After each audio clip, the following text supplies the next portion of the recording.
Assalamualaikum warahmatullahi wabarakatuh. Selamat siang teman-teman. Salam untuk kita semua. Selamat datang di podcast yang akan membahas tentang Peraturan Daerah Nomor 8 Tahun 2011 tentang perlindungan perempuan dan anak di daerah Jakarta dari tindak kekerasan. Tentunya bersama saya Fatona yang akan menemani perbincangan kali ini. Di tengah perjalanan jangkar jaringan anti kekerasan terhadap perempuan dalam rancangan Perda Nomor 8 Tahun 2011 telah memasuki dalam skala prioritas dan akan segera memasuki tahap pembahasan di tingkat legislatif, termasuk melalui mekanisme rapat dengar pendapat umum atau RDPU bersama DPRD Jakarta. Momentum ini menjadi ruang yang sangat strategis bagi masyarakat sipil untuk memastikan bahwa perspektif dan kebutuhan korban terakomodasi secara substansial dalam proses kebijakan daerah. Dengan hal ini, seringkali kita sangat melupakan bahwa pentingnya kolaborasi dan kerjasama antara masyarakat sipil dan pemerintah daerah. Maka dalam hari ini, kita akan mengupas tuntas soal Peraturan Daerah Nomor 8 Tahun 2011 tentang perlindungan perempuan dan anak dari tindak kekerasan. Tentunya saya tidak sendiri. Di sini sudah hadir dari perwakilan masyarakat sipil, Jangkar, Jaringan Anti Kekerasan Terhadap Perempuan, yaitu Kalia. Halo Kalia, apa kabar? Halo Oton, sehat Alhamdulillah. Alhamdulillah sehat ya. Dan juga sudah hadir dari Ketua Suku Bidang Kelompok Perlindungan Perempuan, Bidang Pemberdayaan Perempuan, yaitu Ibu Siska Leonita SSTP. Halo Ibu, apa kabar hari ini? Halo, baik Alhamdulillah. Tadi macet enggak? Aduh, Macet Alhamdulillah banget. nyampe. Alhamdulillah nyampe ya. Maka dari ini kita akan membahas terkait Perda Nomor 8 Tahun 2011 Ibu dan Kakak. Nah, di sini ada pertanyaan yang sangat ditanya-tanyakan oleh teman-teman sebenarnya. Mengapa sih Perda itu selalu dibahas? Apalagi khususnya Peraturan Daerah Nomor 8 Tahun 2011 dan kenapa perlu direvisi sekarang? Apakah ada korelasinya terkait Undang-Undang Tindak Pidana Kekerasan Seksual atau gimana? Nah, boleh yang pertama akan dijawab oleh Kalia. Iya, terima kasih Oton. Jadi di DKI Jakarta ini memang tadi ya sejak tahun 2011 sudah ada Perda nomor 11 tahun 2000, nomor 8 tahun 2011 tentang perlindungan perempuan dan anak dari tindak kekerasan. Dan ini perda yang sangat baik begitu ya sebagai komitmen pemerintah DKI Jakarta di dalam penghapusan kekerasan terhadap perempuan dan juga anak di DKI yang Jakarta yang tentu saja itu berasal dari data ataupun angka yang sudah sangat banyak sehingga urgensinya tadi ya ada perda. Nah, dari perda ini kemudian kami juga sangat mengapresiasi lahir beberapa aturan progresif untuk layanan perempuan korban kekerasan seperti penyelenggaraan visum gratis, kemudian rumah aman, kemudian juga pelayanan terpadu dan beberapa kali kami melakukan pertemuan itu memang sudah ada semacam kerjasama antara Pemprov DKI Jakarta dengan kepolisian seperti itu. Jadi ini memang hal yang sangat baik, tetapi dengan keberjalanannya dari 2011 hingga sekarang nih 2026 tentu ada kebijakan-kebijakan di tingkat nasional yang lebih khusus mengatur tentang ini. Kemudian seperti misalnya tadi ya Undang-Undang TPKS yang disebutkan oleh Oton, di dalam Undang-Undang TPKS tersebut kan di pasal 90 kalau saya tidak salah gitu ingat ya, itu terdapat mandat bahwa tugas dan fungsi dari UPTD PPA ini perlu disesuaikan paling lambat 2 tahun. Nah, dia kan disahkannya tahun 2022, sekarang sudah tahun 2026, sekira 4 tahun. Kami kira ini sudah menjadi satu urgensi dari revisi perda itu sendiri untuk kemudian perdanya menyesuaikan nih baik itu nomenklatur UPTD PPA-nya, kemudian pengertian dari UPTD PPA dan lembaga layanan berbasis masyarakat. Kalau di UTPKS, lembaga penyedia layanan berbasis masyarakat, termasuk bentuk dan jenis kekerasan seksual yang lebih komprehensif dan lebih banyak. Kemudian kewajiban untuk memberikan penanganan, pelindungan hingga pemulihan kepada korban kekerasan gitu. Seperti itu, Kak. Nah, dari korelasi yang sudah disebutkan Perda nomor 8 tahun 2011 dengan UU TPKS, bagaimana tanggapan dari sisi kelembagaan pemerintah? Terima kasih. Jadi dengan Perda 8 2011 ini direvisi, ya karena memang ada beberapa urgensi yang menuntut kita untuk sekarang ini harus ada perubahan. Dikarenakan yang pertama itu Jakarta itu dinyatakan sebagai kota global. Ya kan, bagaimana dikatakan kota global, padahal kekerasan, diskriminasi, terus kegiatan-kegiatan perempuan yang melanggar hak asasi manusia itu masih tinggi. Sedangkan kota global itu menuntut kita untuk mampu menjamin ruang aman dan inklusif kepada perempuan dan anak. Nah, itu yang menjadi salah satu urgensi kenapa kita Perda itu harus direvisi. Yang kedua, respon juga dari masyarakat seperti Bu Lia sampaikan bahwa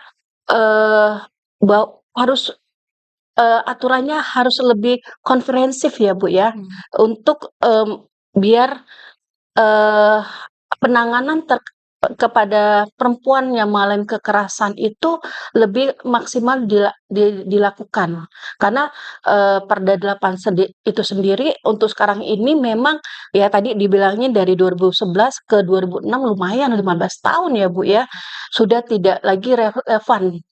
Jadi Pemprov DKI dengan Perda 8 ini merevisi 2 ranperda, yaitu yang pertama ranperda terkait pelindungan perempuan itu sendiri, dan untuk anaknya, pelindungan anaknya itu ada nanti ranperda kota layak anak.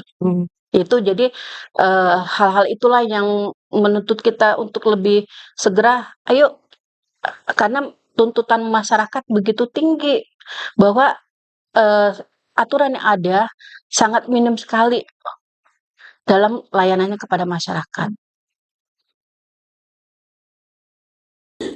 Saat melakukan perjalanan untuk merevisi Perda nomor 8 tahun 2011 ini tentunya kan ada cerita-cerita ya. Nah, apa tantangan terbesar Bu dan Kak saat melakukan perlindungan perempuan korban kekerasan di DKI Jakarta yang dialami oleh LBH Apik Jakarta sendiri dan jaringan anti kekerasan terhadap perempuan? Apakah ada cerita atau pengalaman yang selama pendampingan itu bisa dicari? Kemudian di beberapa pengalaman kami juga memperoleh rujukan dari UPTD Bu justru. Betul. Sementara kita ketahui bahwa SDM dan sebagainya di kami itu masih sangat terbatas. Sehingga perlulah ada kemudian mekanisme rujukan yang jelas nih antara kemudian UPTD dengan lembaga layanan berbasis masyarakat ini. Kemudian program-program pencegahan juga kemudian bisa dirancang secara jelas dengan mekanisme yang jelas juga sehingga nanti tepat sasaran nih program-program pencegahannya. Misal bisa mulai masuk dari kurikulum-kurikulum pendidikan, bagaimana teman-teman yang masih sekolah ini diberikan pendidikan untuk tidak melakukan kekerasan, kemudian pendidikan kesehatan seksual dan reproduksi untuk bertanggung jawab lah terhadap tubuh sendiri ataupun menghargai tubuh orang lain gitu. Dan juga tadi ya, setahu saya ini belum ada mekanisme untuk petunjuk teknis bagaimana teman-teman lembaga penyedia layanan ini bisa mengakses anggaran gitu. Karena di tahun 2001 atau 2022 itu KPPA kan dia membuat peraturan gitu ya, membuat peraturan pemerintah tentang dana alokasi khusus yang kemudian bisa diakses begitu. Nah, yang paling penting juga teman-teman pendamping selama melakukan pendampingan ini kerap mendapatkan intimidasi, kemudian ancaman baik dari pelaku ataupun kemudian dari pihak-pihak yang merasa bahwa ketika kami mendampingi kasus ini mereka terancam gitu. Nah, ancaman ini mulai dari, ancaman psikis sampai dengan tadi ancaman pembunuhan, bahkan di ranah-ranah digital juga kami mengalami itu, sehingga perlu ada mekanisme perlindungan bagi, perempuan pembela HAM ini dan Iya. juga pelindungan hak ekosopnya, Bu, gitu. Karena kerap kali misalnya nih, pemerintah telah membuat aturan tentang adanya paralegal dan sebagainya, sementara kami saja terbatas untuk anggaran yang bisa mengakomodir hal-halnya paralegal tadi, gitu. Nah, harapan kami ini bisa diatur juga di dalam, Tadi menarik itu Kak terkait di tindak kekerasan itu berawal dari remaja yang tidak mengetahui tentang hak ketubuhannya mereka. Nah, ini juga yang dilakukan oleh Koalisi Perempuan Indonesia, Bu, melakukan sosialisasi ke sekolah-sekolah untuk kesehatan reproduksi pada remaja. Jadi mengetahui apa yang boleh disentuh dan apa yang tidak boleh, terus mengetahui maksudnya tentang kesehatan alat kelaminnya mereka masing-masing, karena ternyata di dunia pendidikan itu belum dibahas secara tuntas terkait hal itu gitu. Makanya kenapa kalau dari Koalisi Perempuan Indonesia ini tuh kami menemui bahwa kekerasan itu juga berawal dari remaja yang tidak mengetahui bahwa oh ini loh, ini termasuk pelecehan, ini termasuk kekerasan. Mereka karena ketidaktahuannya itulah yang menjadi berulang, jadinya hal itu menjadi hal yang berulang nyampe mereka dewasa jadi hal yang biasa aja gitu. Tapi ketika mereka sadar, oh berarti selama ini saya dilecehin ya, selama ini saya nggak tahu ya bahwa ini nggak boleh dipegang gitu. Makanya itu pengalaman kami dari Koalisi Perempuan Indonesia sendiri sih, Bu, itu menarik banget. Nah, dari keluh kesah yang dari pendamping yang salah satunya Kalia ini, bagaimana tanggapan Iya, menyikapi hal ini? tantangan ya. Tantangan terbesar dalam perlindungan perempuan itu eh, luar biasa tuh, agak sulit sekali. Ada beberapa hal, termasuk di situ masyarakat tuh masih merasa bahwa akses untuk keadilan masih terbatas menurut mereka gitu loh. Akses untuk keadilan itu tersendiri, di mana aparat penegak hukum yang terlibat sering tidak memiliki perspektif perempuan. Itu menjadi masalah juga terkadang, iya. Terus, akses dan juga ada juga akses bantuan hukum juga, itu menjadi tantangan juga.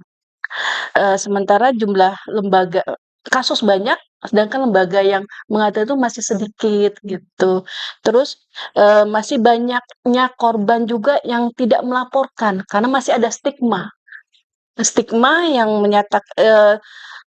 apa namanya, takut kalau dia melapor berarti dia akan disalahkan dan sudah tidak lagi hormat dengan orang tua, sama suami atau segala macam. Jadi ada stigma yang membuat si korban itu takut untuk melaporkan. Dan juga adanya stigma dari budaya yang menyalahkan korban. Bahwa yang tadi diceritakan, oh yang, di itu ya, apa, dia pakai mungkin memang, mungkin bajunya masih, agak kurang bagaimana, jadi sweet gitu kan. Nah itu, apa ya, masih dianggap biasa gitu loh, masih diwajarkan ya, Bu, ya? diwajarkan, masih ada bahasa diwajarkan. Nah, terkadang juga orang juga ya, ada stigma juga, loh memang ada hak gitu loh untuk melakukan apa saja, tetapi seakan-akan hak itu lo gunakan untuk melecehkan diri sendiri gitu. Jadi ada si korban ya salah lu sendiri gitu loh. Lo begitu gitu loh. Kalau dilecehkan ya mohon maaf gitu. Nah, itu masih ada stigma bahwa korban itu ya tetap salah gitu. Iya. Terus juga ada juga eh, dalam penanganan kasus yang belum sensitif terhadap korban. Iya. Nah, itu sering banget, terjadi di apa, dalam praktek korban masih dipaksa untuk berdamai. Seperti yang kita tadi sempat cerita ya, bagaimana korban itu, biar pelaku tidak masuk ke jalur hukum, dipaksa untuk berdamai gitu. Jadi seperti itu. Jadi tantangannya tuh luar biasa dan ini butuh sesuatu yang betul-betul kita bersama untuk biar tantangan ini tidak menjadi stigma lagi, tidak menjadi masalah di kemudian hari. Memang untuk tantangan terbesar kita itu bukan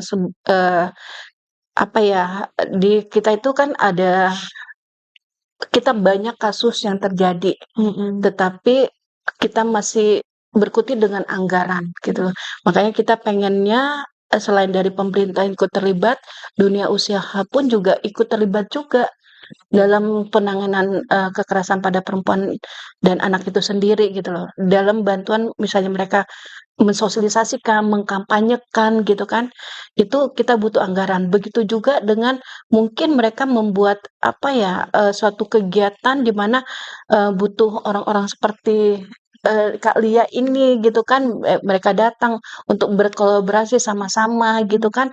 Nah, yang memang biasanya dari dunia usaha itu menganggarkan untuk kegiatan-kegiatan yang dalam bentuk narasumber atau apa, karena kan pelakunya nih yang langsung berhadapan masyarakat Kak nih, iya kan, langsung berhadapan, kesulitannya, tantangan terbesar itu mereka gitu loh. Nah, dunia usaha itu kebanyakan mereka mempunyai anggaran, tetapi mereka nggak tahu ini mau diapain nih anggarannya gitu kan.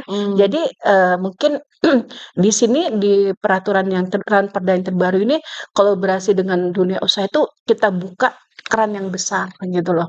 Jadi jangan ada lagi anggarannya sedikit, efisiensi gitu loh. Kita akan pakai cara-cara yang lain gitu. Kalau anggaran sih memang ya kalau itu terus menjadi permasalahannya, kayaknya nggak akan selesai-selesai nih lihat nih masalah yang terkait dengan kekerasan, pelecehan, diskriminasi pada perempuan dan anak ini gitu ya. Jadi semuanya harus benar terlibat. Ada orang-orang yang luar biasa seperti Kak Lia dan timnya semuanya dan lembaga-lembaga masyarakat lainnya yang peduli dengan perempuan gitu kan, yang menjadi korban yang mengalami kekerasan gitu kan, diskriminasi dan pelecehan. Nah, itu memang perlu dibantu gitu loh. Mereka juga nggak bisa berjalan dan kami seharusnya pemerintah itu membantu ya dari segi anggarannya juga. Nah, misalnya pemerintah masih kurang, berarti ada yang lain yang harus membantu juga gitu loh. Kan banyak tuh gitu loh. Perannya itu tidak harus lurus saja. Bisa kita buatin melingkar gitu kan. Kalau nggak ya, karena banyak kok gitu loh. Cuman ya itu tadi siapa yang mengkoordinirnya? Ya mungkin yang mengkoordinir ada pemerintah. Oh ya ini silakan ke ininya Kambalia. Oh silakan ke Pak ini gitu loh ya ke masyarakat seperti.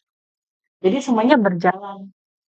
Ya, selain pemerintah juga menganggarkan. Dan saya sih berharap anggaran pemerintah ini, kalau kemarin anggota DPRD bilang ini kalau bisa menjadi anggaran yang tidak boleh diutak-atik dengan alasan efisiensi segala macam, nggak boleh. Karena ini sudah urgent sekali untuk benar-benar penanganan terkait perempuan, kekerasan perempuan dan kelompok rentan yang lainnya gitu. Betul, di UU TPKS sendiri kan diatur tentang yang dana bantuan korban itu kan. Betul, betul. Nah, kita juga pun terkait SDM juga kita kurang, ya kan? Ya kurangnya ya karena memang kembali lagi ke batas anggaran. Nah, karena SDM kami kurang, timbul seperti Mbak Lia segala macam yang membantu juga gitu kan di dalam kegiatan penanganan itu sendiri. Jadi saya sih berharap untuk yang penanganan pada perempuan dan anak dan kelompok rentan yang lainnya itu betul-betul anggarannya itu tidak boleh diutak-atik dah gitu loh. Apapun yang terjadi gitu kan. Karena kita dari hal itu menumbuhkan nanti Indonesia ini lebih baik lagi gitu loh. Ya kan? Karena kita ke perilaku gitu ya. Itu yang aset yang terbesar itu kan kalau bisa jembatan ya memang suatu kebutuhan. Tapi kalau membangun ini memang tidak terlihat, tetapi sangat dibutuhkan gitu. Jadi seperti itu. Jadi tantangannya luar biasa. masyarakatnya seperti ini, korbannya juga seperti ini gitu ya, pemerintahannya seperti ini, aparatnya seperti ini gitu loh.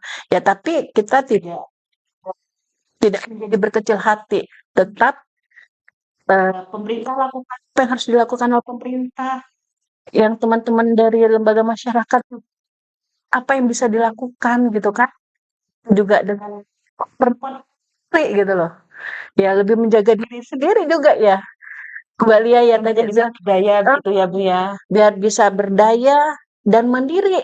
Ya, jangan ada statement bahwa perempuan itu lemah. Kita nggak mau dibilang lemah, tetapi ujung-ujungnya kita menunjukkan diri bahwa kita itu lemah gitu. Karena jadi ya semoga aja dah nanti ke depannya apapun itu ya ada apa namanya pelabelan-pelabelan pada perempuan itu kadang kita nggak mau, tetapi kita perempuan sendiri melakukan itu gitu loh.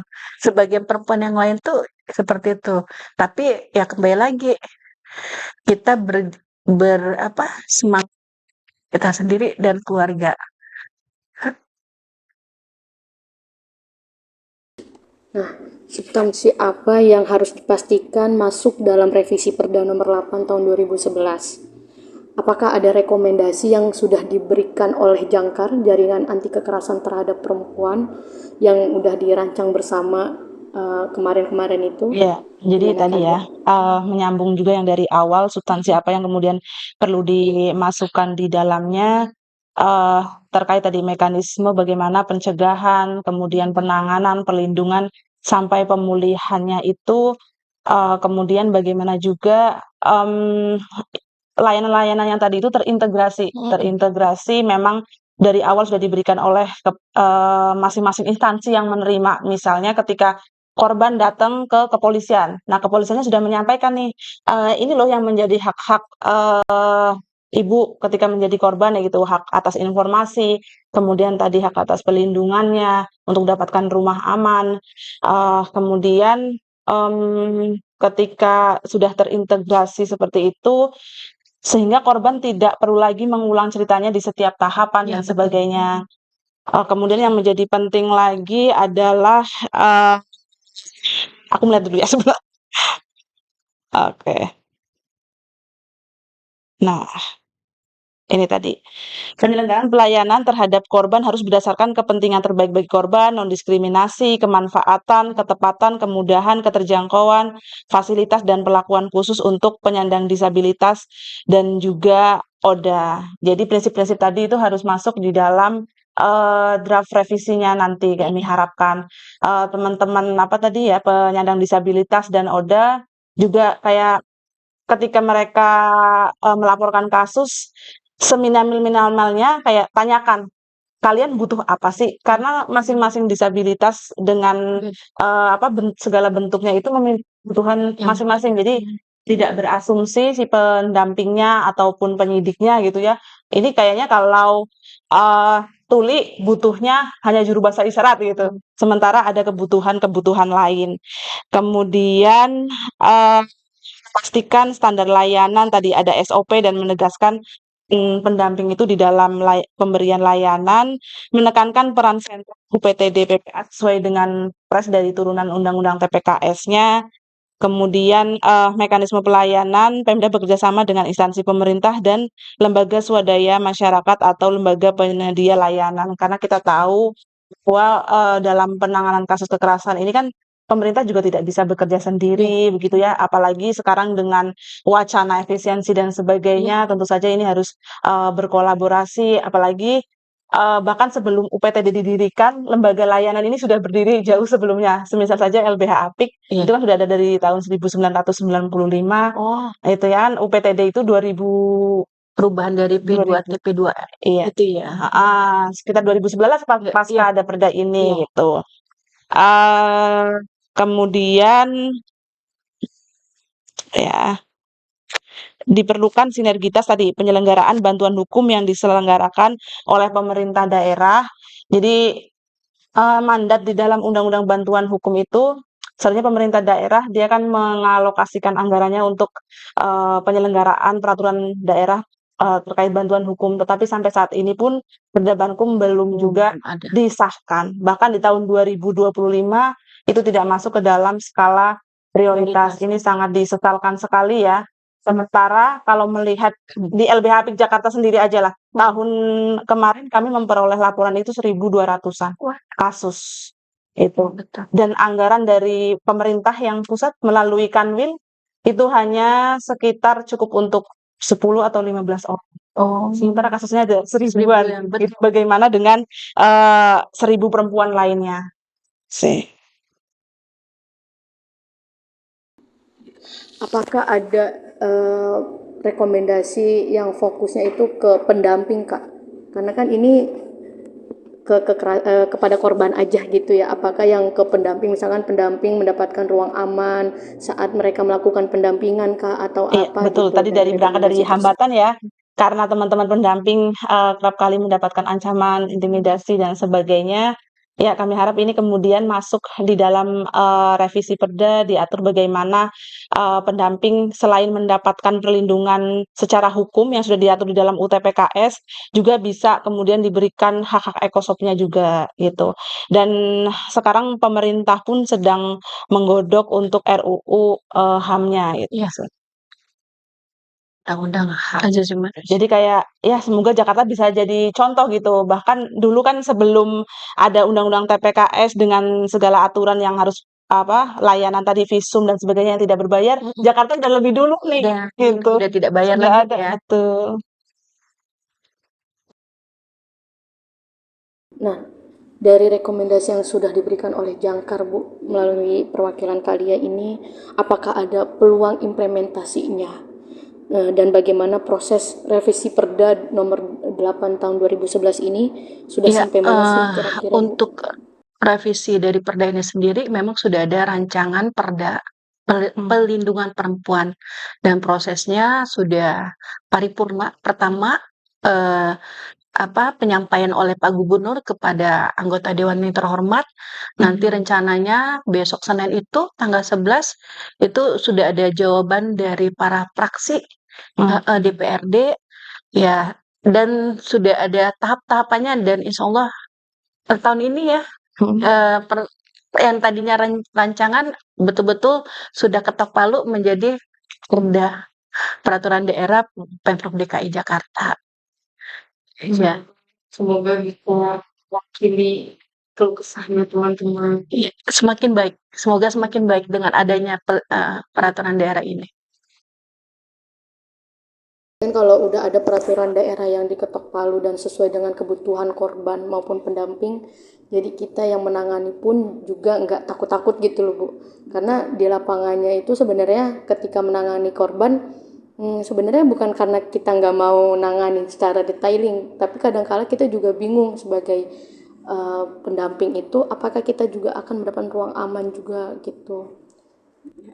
Nah, untuk keterlibatan pabrik, kenapa pabrik itu perlu banget ikut gitu, yang seperti yang dilakukan oleh Jangkar ini. Nah, ini aku menarik banget. Sebenarnya menurut Ibu sebagai perwakilan kepemerintahan gitu, pengen tahu dari POV-nya kepemerintahan tersendiri, kenapa perlu melibatkan masyarakat? Semua kegiatan itu tidak hanya di sini ya, harus ada keterlibatan masyarakat. Semua sektoral pun harus kegiatan harus melibatkan masyarakat, karena masyarakat yang akan menikmati apa yang kita buat ini ya, Bu ya. Jadi biar sesuai dengan kondisi yang ada di masyarakat. Nah, di sini pun kenapa juga harus masyarakat secara ininya, karena pengawasan publik dari masyarakat itu membantu regulasi itu berjalan baik atau tidak gitu loh.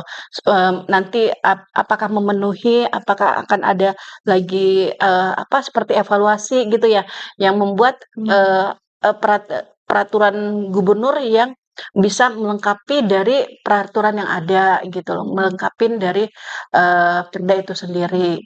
Dan di sini juga agar regulasi yang kita buat ini benar-benar respon terhadap kebutuhan si korban itu sendiri.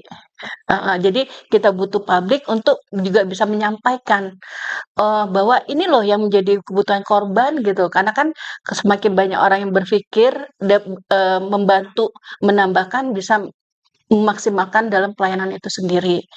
Terus juga mencegah pasal yang melemahkan perlindungan itu sendiri. Takutnya kami membuat satu pasal-pasal, tapi ternyata diingatkan sama publik bahwa seperti Bu lihat nih, Bu ini ada pasal yang ternyata bertabrakan ya, yang ini menguatkan, tapi di bagian pasal lain melemahkan.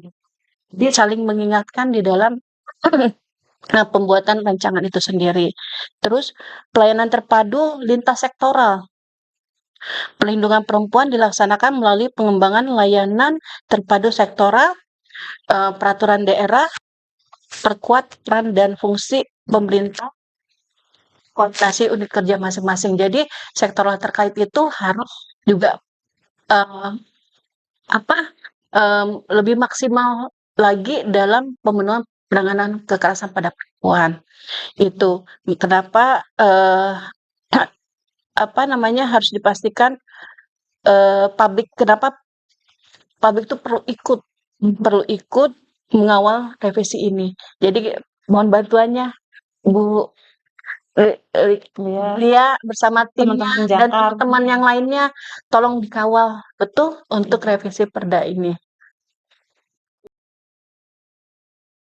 Nah, tadi dari kelembagaan pemerintahan ini sangat welcome terkait melibatkan masyarakat sipil gitu kan, melibatkan publik untuk merevisi Perda nomor 8 tahun 2011. Nah, dari POV masyarakat sipil sendiri, kenapa harus peka atau kenapa harus sangat melibatkan diri gitu? Iya, untuk tadi sebenarnya merevisi menambahkan ini? sedikit aja ya disampaikan oleh Bu Siska kayaknya udah banyak banget. Jadi memang kenapa sih teman-teman masyarakat itu harus turut serta mengawal Perda ini karena memang kan pemerintah itu memiliki kewajiban untuk menghormati, melindungi dan juga memenuhi hak warga masyarakatnya khususnya kalau di DKI Jakarta begitu ya. Biasanya kan hal ini dicerminkan ke dalam peraturan yang dibuat oleh pemerintah DKI Jakarta dan di dalam membuat peraturan salah satu prinsip yang harus dilakukan adalah pelibatan atau partisipasi aktif dari masyarakat itu sendiri. Nah, jadi gunakanlah hak sebagai masyarakat gitu ya untuk kemudian mengawal peraturan-peraturan yang telah atau sedang dibuat oleh pemerintah. Ya.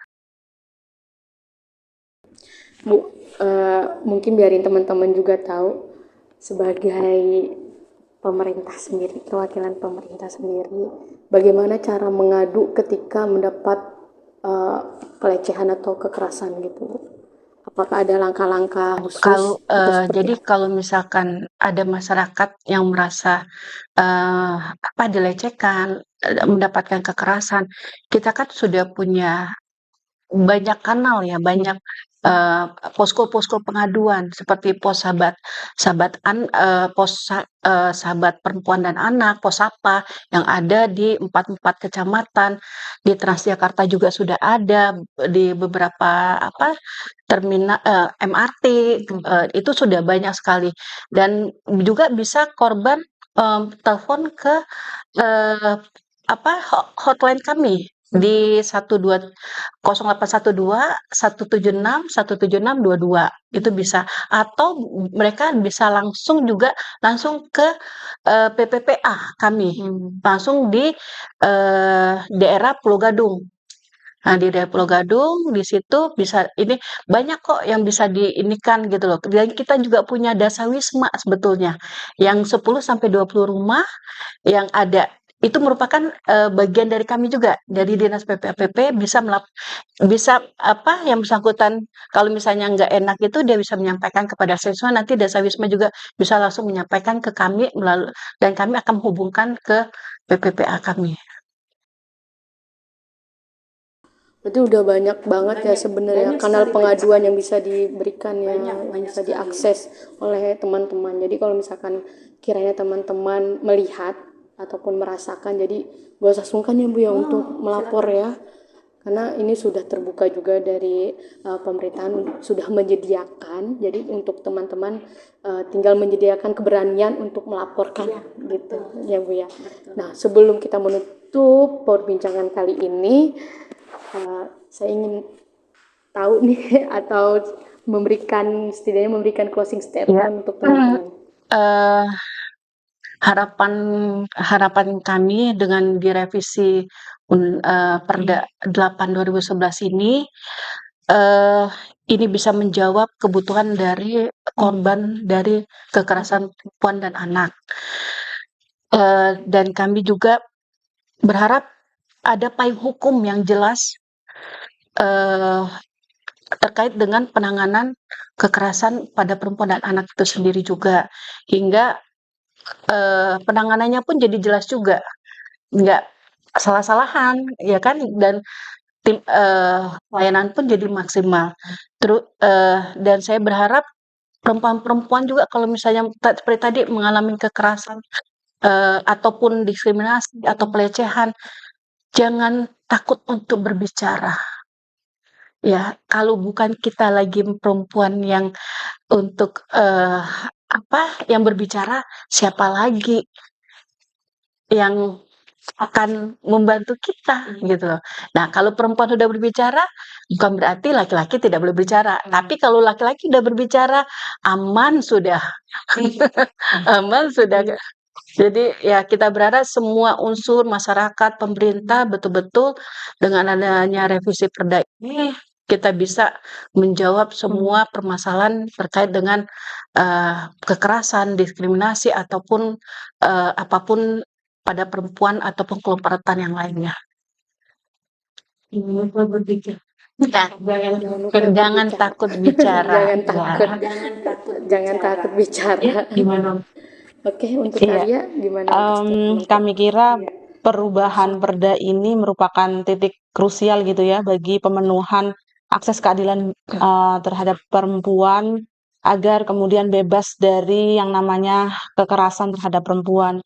Dan juga ketika perempuan mengalami kekerasan bisa memperoleh tadi penanganan yang komprehensif, mulai dari penanganannya, pelindungannya, pemulihannya, bahkan pencegahan terjadinya kekerasan berulang itu sendiri. Jadi mari kita kawal bersama-sama teman-teman revisi Peraturan Daerah Nomor 8 Tahun 2011 tentang perlindungan perempuan dan anak dari tindak kekerasan sampai dengan sah dan secara substansi bisa memenuhi kebutuhan dan hak korban.